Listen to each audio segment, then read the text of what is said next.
This is a hologram. Holograms have little in common with traditional photographs, except that both use film.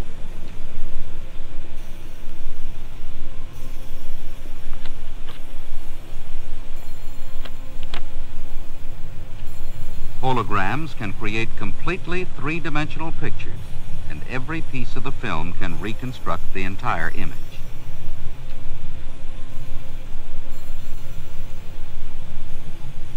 In order to understand holography, you have to understand something about waves. When waves meet, their effects are additive.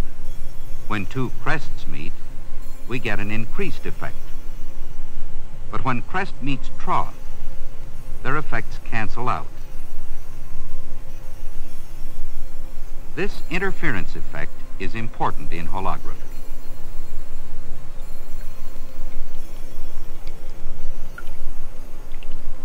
Here are two random sources of waves, not of equal amplitude or frequency.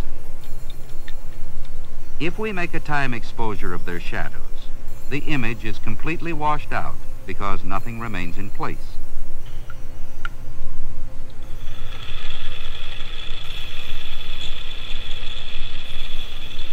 Here are two pure wave sources of equal amplitude and frequency.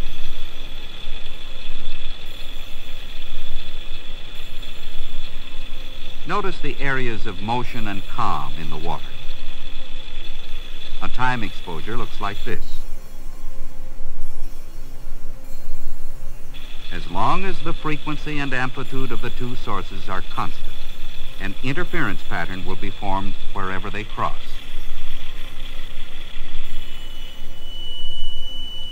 These two speakers send out pure sound waves of identical frequency and amplitude.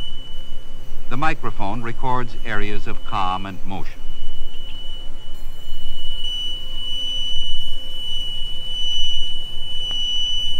If we could see the three-dimensional interference pattern caused by the two sound sources, it would look like this. Light also travels in waves.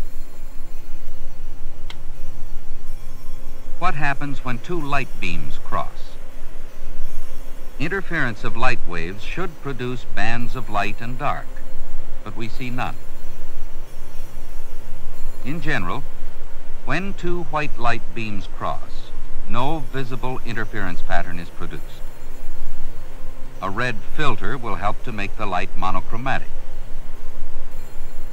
Even this highly filtered light, however, is not monochromatic enough to produce a noticeable interference pattern.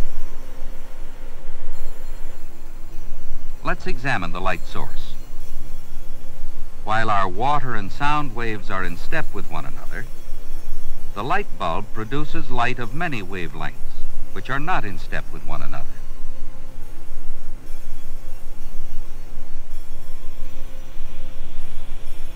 This is the inside of a laser, a source of intense and spectrally pure light.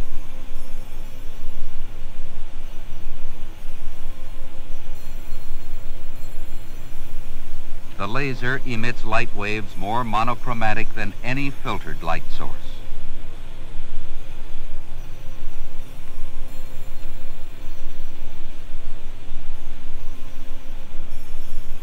We will use a laser to check for interference by passing its light through this optical device, which splits the beam in two.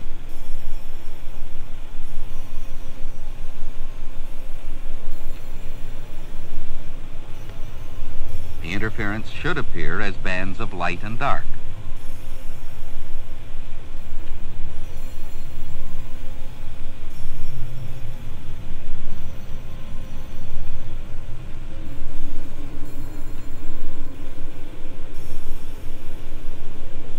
Here is another demonstration using laser light. A partially silvered mirror allows half of the light to pass through, while the rest is reflected. Where the two beams of light cross, we will place a film.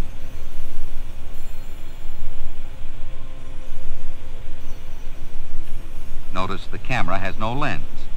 It is simply a film holder.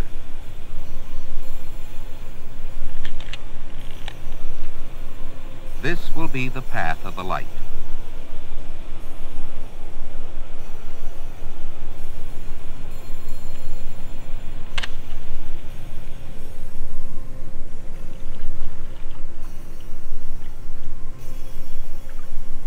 The film looks blank. But watch what happens when we remove the beam splitter, leaving only a single beam of laser light. The film reconstructs the original two sources from only one beam.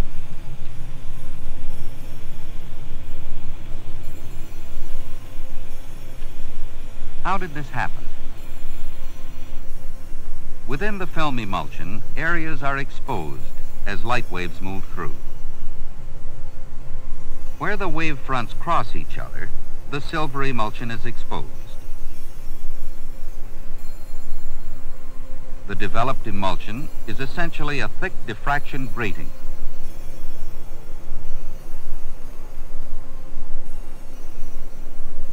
Here is a microscope view of the processed film. To understand holography, we can think of the developed layers within the emulsion as a set of microscopic, partially reflecting mirrors.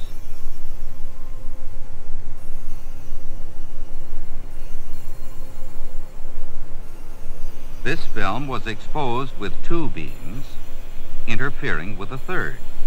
Now, by passing one beam through the film, the two other beams are reconstructed.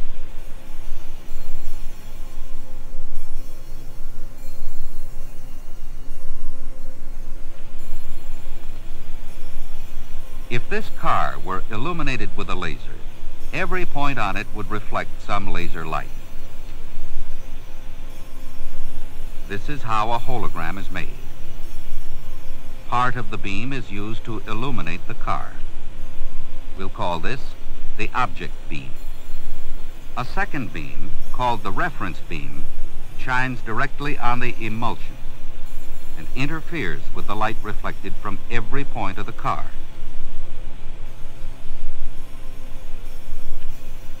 The exposure must be made on an absolutely motionless surface. Even the slightest vibration will ruin the hologram by smearing out the interference pattern. We will expose the film for about 10 seconds.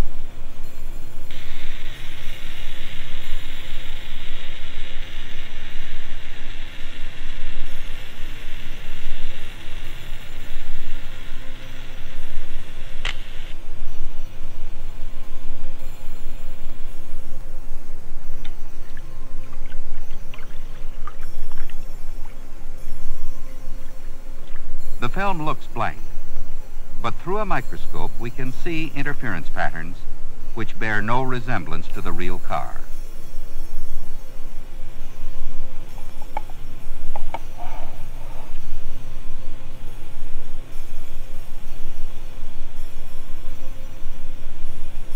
Now, when the reference beam alone shines on the processed film, an identical image is reconstructed.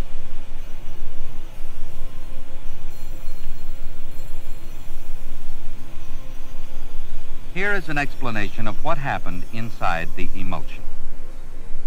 The reference beam from the left interferes with each reflected light beam from the car, creating an interference pattern. The emulsion simultaneously records all the patterns caused by all the points. Now, when the reference beam alone shines through the film, each pattern reconstructs its own object beam, and thus the whole car appears to be reconstructed. What would happen if the emulsion had been here, between the source and the object? In this case, the interference produces what is known as a standing wave pattern.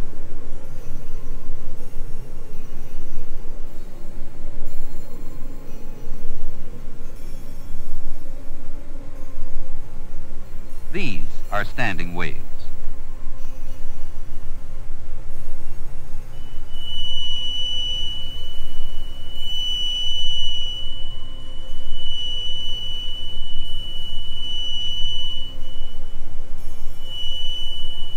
Therefore, if the light shines through the film and reflects back from the coins, there will be standing waves of light set up in the emulsion. Laser light will shine through the film and reflect back from the coins.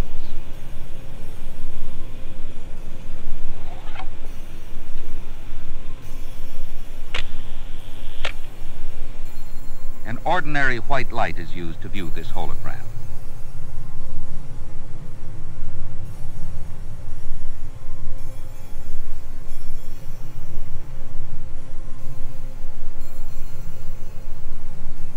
Why does white light reconstruct this kind of hologram? A cross-section of the emulsion looks like this. White light approaches and passes through the film. The mirror planes are spaced to reinforce only the wavelength used to make the hologram. Because the film shrinks in processing, the green color of shorter wavelength is reinforced rather than the red.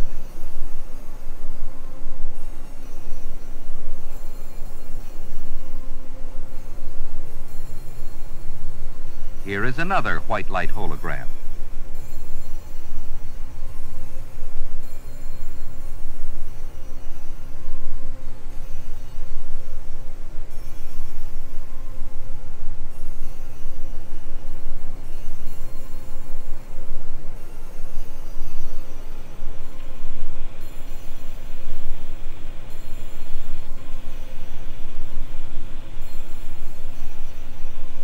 When a laser shines through a hologram and onto a screen, a two-dimensional image is projected.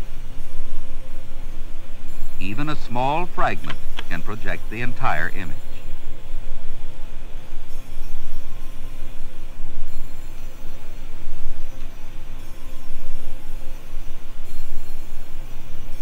Holography is an efficient data storage medium, which may soon outdate traditional microfilm.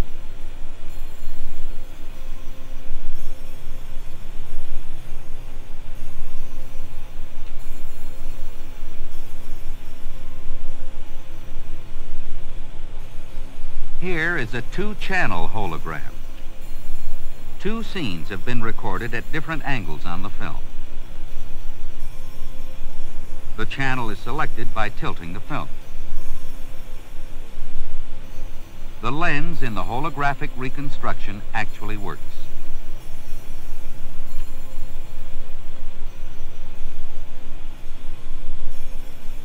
This is the principle used in microscope holography.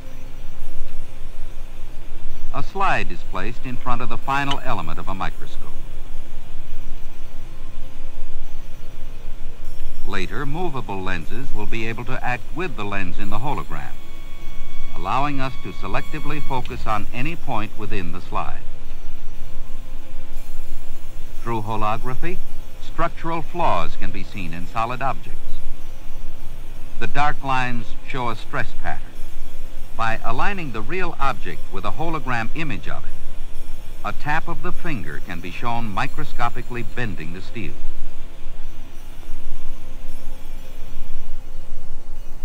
This circular hologram was made by surrounding the object with a strip of film.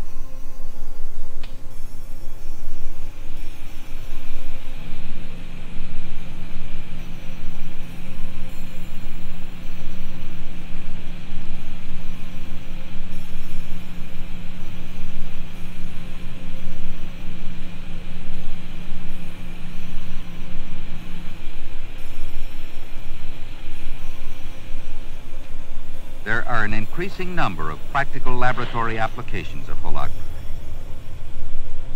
Here, the effects of heat are made visible.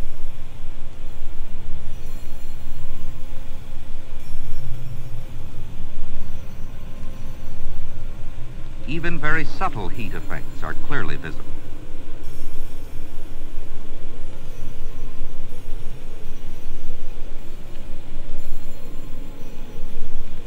Holography is in an early stage of development, similar to that of photography 100 years ago.